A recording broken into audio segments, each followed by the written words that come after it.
My name is Jenna Woods. I'm a Noongar woman from the southwest, but I have grown up in Perth most of my life on Wardandi in the Armidale region. I'm the interim dean of Indigenous Knowledges here at Murdoch University. My academic background, is community development and politics, and I'm a mother too. I have 4 children between ages 2 and 15, and I also have a big role in my nephews' lives as well. I came here to Murdoch University when I was 18 years old. My son was 2, so I had my son when I was pregnant at 16.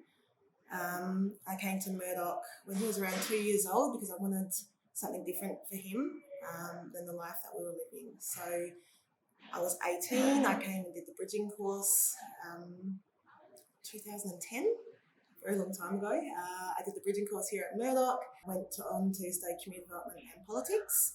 And after I graduated, I intended on working in the family violence sector. That's where my interests lie because of my personal experience in the area. And I kind of fell into studying masters here, research masters. I did my research masters on Aboriginal women's experiences of family violence, and then started working here, and it's just kind of all flowed on organically, I guess. It was never my intention to be an academic, but here I find myself today at Murdoch University as an academic. To me, I guess this appointment really is that external validation of how far I've come, but also that it's possible. Just because you're in a violent relationship doesn't mean you're a victim or you're weak. Being in poverty, having those struggles doesn't mean you're incompetent or any less valuable. And I think also failing school doesn't mean you're unintelligent. It doesn't mean that you're not good enough. It just meant that the circumstances weren't right for me. So I think it's, for me, more of a statement in saying that we're not the circumstances that we exist in, but that we have control of our own futures. And I hope for my family and for my community, that's the message that is shared through this appointment. So my personal experience weighs really, I guess, heavily on me in terms of the way that I operate in my role and just in life in general. Like I said, I came from a background where I face a lot of obstacles to get to where I am.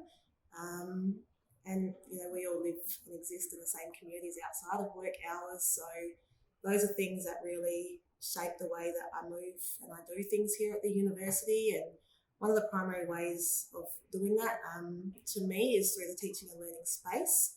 My background as a lecturer in the community development program means I primarily I teach non-Indigenous students who then go on to be community development practitioners, who then go on to be policy workers, and you have people from a lot of different fields come and take the units, and I see how the sharing of those experiences, the sharing of our knowledges really stay with our students beyond the classroom.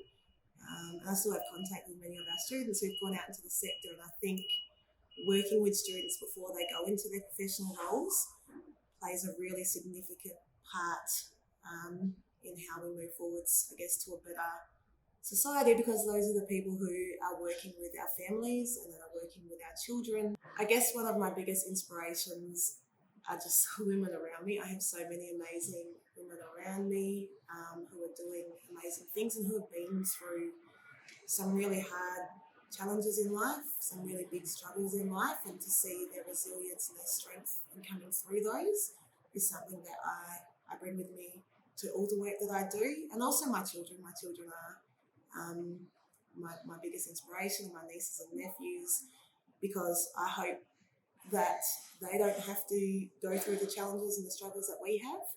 I think the biggest piece of advice that I have is that your circumstances don't define you. I think very often it's easy to internalise the messages that we're given throughout our lifetime.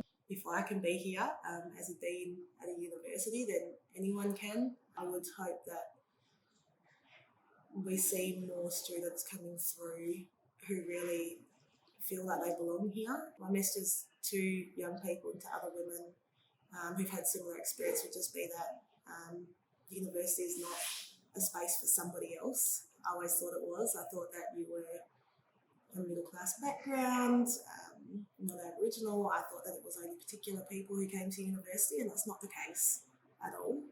So I would encourage anyone who feels that they might be interested in university or feels that they want a change in their lives to come down. All universities have Aboriginal centres. Come and hang out with people, come and see what's available at the university and see if it's something